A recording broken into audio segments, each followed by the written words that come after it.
Good afternoon, I'm Mr. Ish. Thank you for joining me. Let's look in this video in a very simplified manner the whole concept behind the first and the second derivative test and also the concavity test. You know all of this relates to extreme values, concavities, inflection points, all of that. But we're going to look at everything here in a simplified manner, that is, nothing which would leave a student out there confused as to what all of this means. Everything, as you know, will start with an original function. We can keep things here quite general. If you take that original function and you were to take its derivative and you would arrive at a first order derivative of that function. That first order derivative is useful because it can help you determine critical points.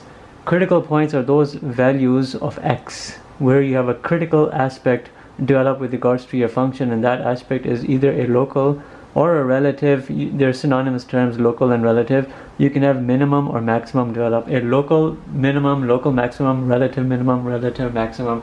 And how does that develop? You take your first order function, you equal it to 0, you solve for these x values, and these x values are your critical point x values. That's what they are.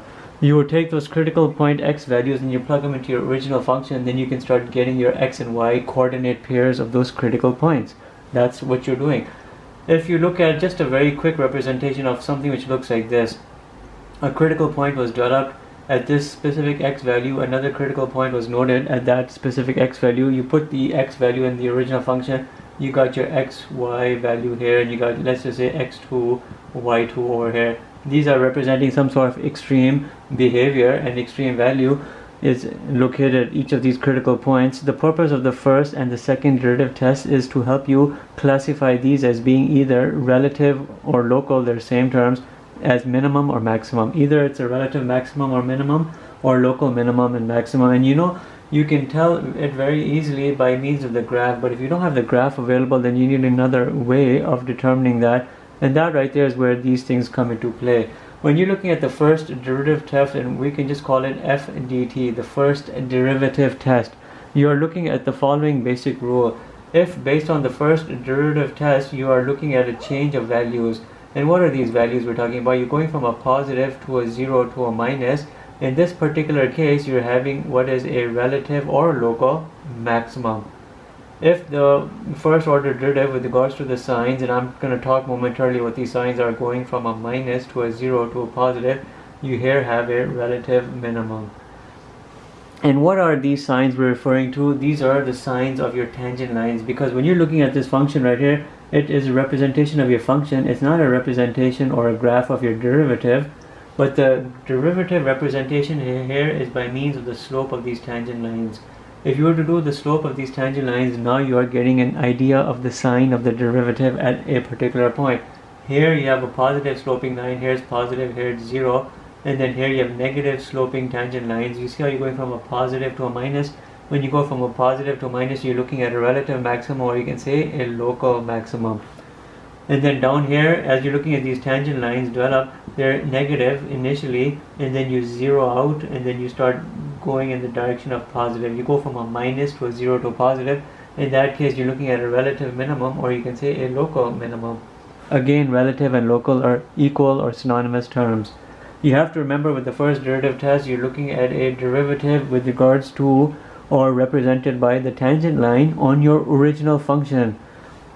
Positive to negative, you're looking at a local maximum, relative maximum. Negative to a positive, you're looking here at a local or relative minimum. These are extreme values, and they are represented by means of critical points.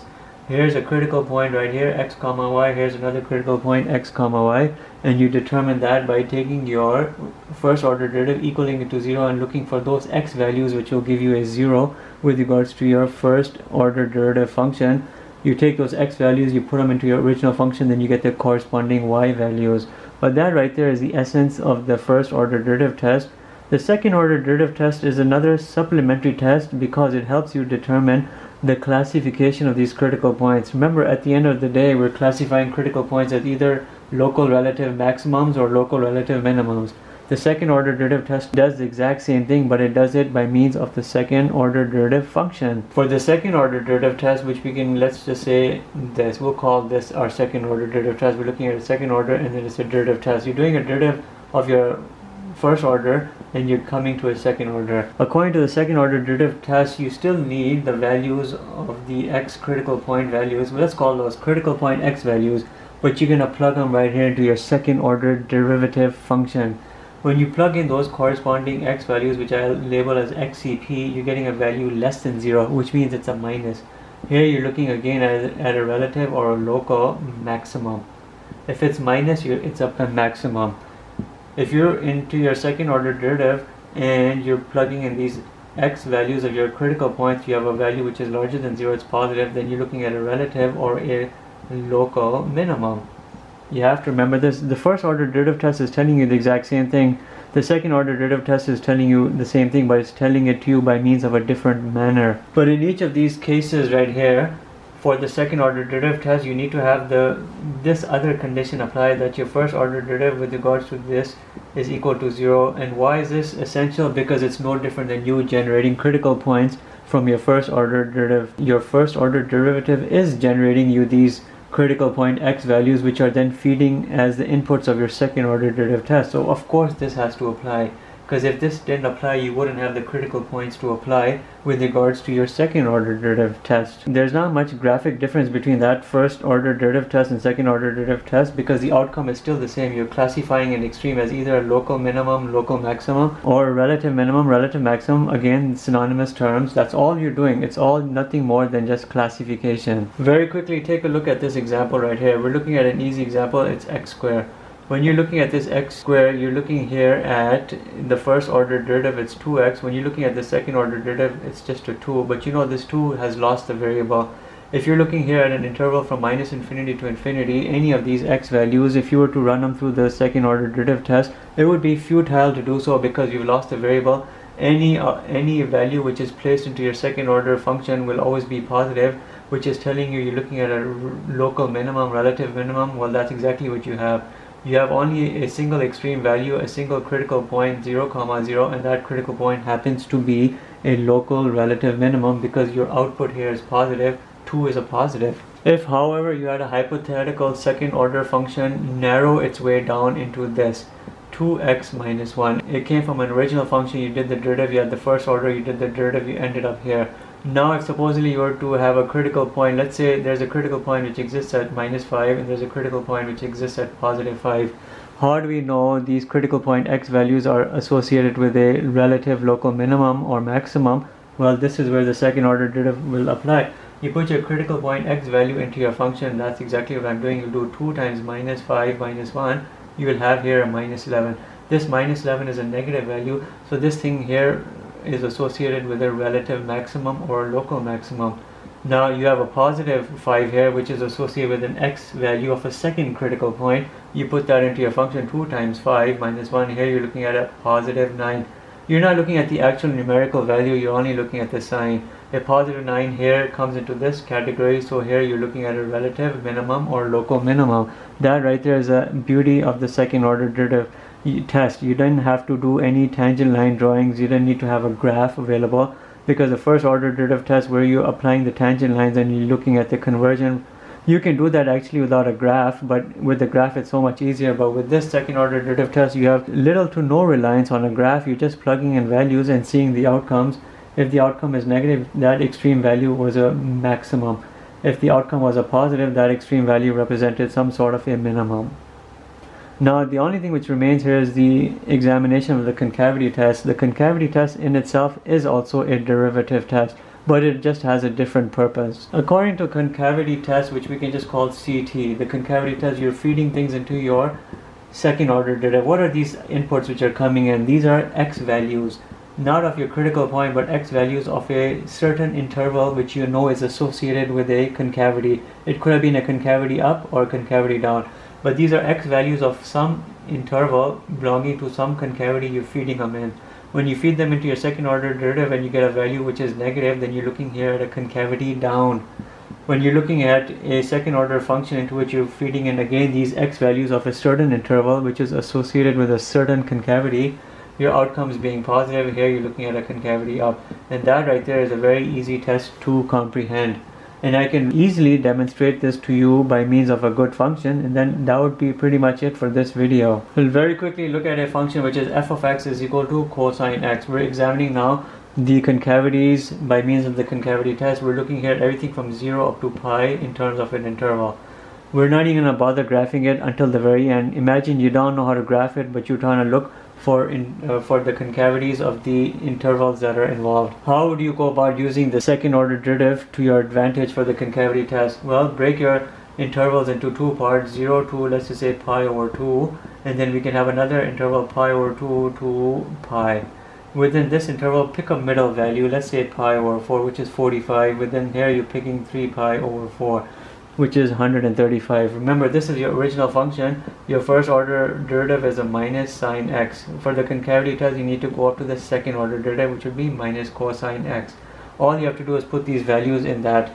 I'm doing a minus cosine of this x value, which is pi over 4. You know cosine of pi over 4 is a positive value. You don't even have to worry about the actual numerical value. You're only looking for the sign. Cosine of 45 is a positive, but with that minus, you end up seeing a minus. Now come over here, you're looking at a minus cosine of 3 pi over 4. Cosine of 3 pi over 4 in the second quadrant is a negative value, but that negative value is negated by this and you end up seeing a positive. This value right here is found in an interval which is giving you, by means of the concavity test, a negative outcome, so you're looking here at a concavity down. This value, which is found in a certain interval, is associated with an outcome by means of the concavity test to be a positive outcome. Therefore, you're looking here at a concavity up. And that right there is beautiful, because now we can use that to our advantage. If you're looking here at a 0, you're looking here at a pi over 2, and here a pi, you have a positive 1, here you have a minus 1. Cosine of 0 is a 1, cosine of 90 is a 0, cosine of pi is a minus 1. We're looking at a graph which looks like this. By means of imagination, you can continue it onwards, but we don't have to. You know, visually you're looking at a concavity down and a concavity up, but the concavity test proves it for us to be the case. Pi over 4 falls right here into this area, and based on that I have a negative value. I'm looking at a concavity down, which is exactly what I have, a concavity down. 3 pi over 4 falls somewhere right over here, and based on that I have a positive outcome from the concavity test, so I'm looking at something which is a concavity up, and that's exactly what I have. Concavity up there, concavity down. And from the interval 0 up to pi over 2, I have a concavity down. From pi over 2 to pi, I have a concavity up. And that was all verified by means of the concavity test, which again is using a specific x value found in an interval which is associated with some sort of concavity. If the outcome is positive, you have a concavity up. If the outcome is negative, you have a concavity down. And this concavity test has that additional advantage, as I was mentioning earlier. You don't have to worry too much about critical point values coming into here. You're just looking at any x value within that interval that is associated with some form of concavity. You know here critical point is found right over here, and that would be a relative maximum. You know, critical point here is found here, which is associated with the relative minimum. This critical point here would be 0, 1. This critical point here would be pi, minus 1.